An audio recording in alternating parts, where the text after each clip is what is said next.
కానీ ఇంకో విషయం తీసుకుంటే ఇక్కడ పొత్తుల విషయం కూడా చాలా ప్రాధాన్యంగా ఉంది. ఇప్పుడు టీడీపీ జనసేన పొత్తు అనేది ఎట్లా చూడొచ్చు అంటే వచ్చే ఎలక్షన్లో ఎలా ఉంటుంది వీళ్ళిద్దరు పరిస్థితి? ఇప్పుడు మీరు గతంలో జనసేన పార్టీ మీరు పెట్టినప్పటి నుండి చూస్తే బీజేపీకి టీడీపీకి మద్దతు ఇచ్చుకుంటూ వచ్చి వాళ్ళే ఎలక్షన్లో పోటీ చేసే పరిస్థితి లేకుండా జనసేన పోటీ చేయకుండా వాళ్ళిద్దరికి పార్టీకి ఇచ్చేసారు. సరే, అప్పుడు చంద్రబాబు నాయుడు అధికారంలోకి వచ్చారు. ఆ తర్వాత కూడా జగన్ పవన్ కళ్యాణ్ గారి మీద ఉన్న మెయిన్ ఉన్నది ఏంటంటే మీరు చంద్రబాబు నాయుడికి మద్దతుగా పనిచేస్తున్నారు, చంద్రబాబు నాయుడు చేస్తున్నారు అని చెప్పేసి చాలా వరకు వచ్చింది. సరే, 2018-19 ఎలక్షన్స్కి వచ్చేసరికి ఆయనకు వ్యతిరేకంగా పోటీ చేసేసి అతన్ని తిట్టేసి చంద్రబాబుని తిట్టేసి సరే విడిపోయినట్టు అనిపించారు. తర్వాత మళ్ళీ ఇప్పుడున్న రాజకీయాల నుంచి మళ్ళీ చంద్రబాబు నాయుడుతో కలుస్తున్నాడు, రెగ్యులర్గా చర్చలు జరుగుతున్నాయి. అంటే ఎలా తీసుకోవాలని చేస్తున్నారనే విషయాలు చాలాసార్లు ఎప్పటికప్పుడు అప్డేట్ వస్తున్నాయి. సో మేజర్గా ప్రజలకు అర్థమైంది చంద్రబాబు నాయుడుకి సపోర్ట్ చేస్తున్నారన్న విషయం అర్థమైంది. ఇక్కడ కావాల్సింది ఏంటంటే మన జగన్మోహన్ రెడ్డి గారి మీద ఉన్న కోపానికి చంద్రబాబు నాయుడు మీద ఉన్న ప్రేమకు నీ దగ్గర ఉన్న ఏ రకమైన నువ్వు ప్రజలను ఒప్పిస్తున్నావు అనేది పవన్ కళ్యాణ్ గారికి చెప్పుకోవాల్సిన అవసరం ఉంది. ఒక చంద్రబాబు నాయుడు గౌరవిస్తున్నావు అంటే ఆయన చేసిన అభివృద్ధిని పెట్టి గౌరవిస్తున్నావు అంటే బాగానే ఉంది.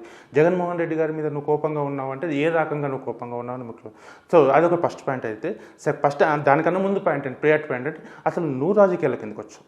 ఫస్ట్ నువ్వు రాజకీయాలకు వచ్చింది ఏంటి, ఈ రాష్ట్రంలో ఈ రెండు పార్టీలాగా ఉన్నాయి, ఈ రాజకీయాలు మార్చాలి, నేను ప్రశ్నించిన గొంతుక కావాలనే ఉద్దేశంతో ఈరోజు నేను ముఖ్యమంత్రిని అయితే ఈ డెవలప్మెంట్లను చేస్తానని వచ్చావు కదా. ఇప్పుడు ఆ ముఖ్యమంత్రి అనే దాన్ని నువ్వు పక్కన పెట్టేసేసి నువ్వు ఈ పార్టీకి ఇప్పుడు జనసేన పొత్తు పార్టీ ఏదో చెప్పండి, నాకు ఒక్కటి చెప్పండి. ఇటు బీజేపీతో పొత్తుంది, టీడీపీతో పొత్తుంది, సిపిఐతో, కాంగ్రెస్తో అందరితో పొత్తులో ఉంది. ఏ పొత్తు చివరికి బీఎస్పీతో కూడా పొత్తులో ఉంది, సిపిఐఎంతో పొత్తుతో ఉంది, పాల్తో కూడా పొత్తుతో ఉంది. ఇంకే ఏ పార్టీతో పొత్తు లేదు. ఆయన మెయిన్ ఎజెండా మర్చిపోయాడు. ఇప్పుడు ప్రాబ్లం ఏంటంటే ఒకవేళ నిజంగా సరే మీరు ఆయన చెప్పినట్టే పవన్ కళ్యాణ్ గారు చెప్పినట్టే చంద్రబాబు నాయుడుకి మద్దతు ఇవ్వాల్సి వస్తే మొన్న లాస్ట్ టైం జైలుకి వెళ్ళడానికి ముందు ఒక మీటింగ్ జరిగింది కదా మీ మధ్యలో, బయటకు వచ్చి ఇద్దరు కూర్చొని మేము చంద్రబాబు నాయుడు మైక్ ముందు మీడియా ముందు చెప్పొచ్చు మేము ఇద్దరం కలిసే పోటీ చేయాలనుకుంటున్నాము, కాబట్టి ఇది జగన్కు వ్యతిరేకంగా ఓట్లు చీలకుండా ఉండడం మేము కలిసే పోటీ చేస్తున్నామని అప్పుడు చెప్పొచ్చు. అసలు ఇప్పుడు ఆ సందర్భం కూడా కాదే. ఇప్పుడు నువ్వు కొట్లాడాల్సింది ఒక ప్రతిపక్ష పార్టీగా కొట్లాడాల్సింది ఏంటంటే ఒక ప్రతిపక్ష నాయకుడిని ఉద్దేశపూర్వకంగా జైల్లో పెట్టారు, ఇది తప్పు అని కొట్లాడు, ఎవరైనా అరెస్టిస్తారు. కానీ అసలు నిన్ను ఎవరు అడిగారా అక్కడ? ఎవరు అడిగారు? చంద్రబాబు నాయుడు మద్దతు ఇవ్వమని ఎవరు అడిగారా? అసలు మేము పోటీ చేస్తామని నువ్వు అక్కడ చెప్పాల్సిన అవసరం ఏముంది? సో ఏమవుతుందంటే పవన్ కళ్యాణ్ మీద అలాంటి ఆరోపణలు కానీ లేదంటే పవన్ కళ్యాణ్ మీద రాజకీయ అనుభవం తక్కువ అనుకుంటామా లేకుంటే ఎలా చేసినా కానీ ఆ సందర్భం కరెక్ట్ కాదు. పవన్ కళ్యాణ్ గారు నేను అనుకోవడం ఏంటంటే ఒకవేళ టీడీపీతో కలిసి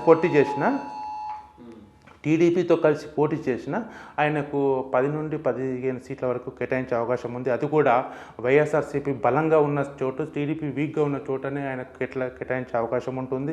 సో ఒకవేళ నేను అనుకోవడంతో నా ఉద్దేశం ప్రకారం అసలు ఈ పోటీ చేయడం కన్నా డైరెక్ట్ మళ్ళీ టీడీపీకి ఈసారి కూడా మద్దతు ఇచ్చేసేసి పోటీ చేయకుండా ఉండిపోతారేమో అనే నమ్మకం అని కూడా అనిపిస్తుంది. దీనివల్ల జనసేనకి ఏమైనా లాభం ఉంటుందా అంటే ఈ పొత్తు వల్ల? జనసేనకి ఏం పొత్తు లేదండి, లాసే అండి. ఇక్కడ జనసేన పొత్తు వల్ల లాభం లేదు, లాసే. ఎందుకంటే జనసేనకు కార్యకర్తలు గతంలో ఉన్న కార్యకర్తల కన్నా ఇప్పుడుకున్న కార్యకర్తలకు బలం పెరిగింది, ఓట్ బ్యాంక్ ఎక్కువ పెరిగిన అవకాశం ఉంది, పవన్ కళ్యాణ్ మీద అభిమానం ఎక్కువ పెరిగిపోయింది. ఆయన రాజకీయ నాయకుడికి ఇప్పుడిప్పుడే గుర్తింపు చేసుకొని ఎంతో కొంత ఆయనకు రాజకీయంలో మొదటి అడుగులు వేస్తున్న సందర్భంలో కాబట్టి జన సైనికులు కూడా అంతే కమిట్మెంట్తో ఆ జనసేన పార్టీకి పనిచేస్తున్నారు.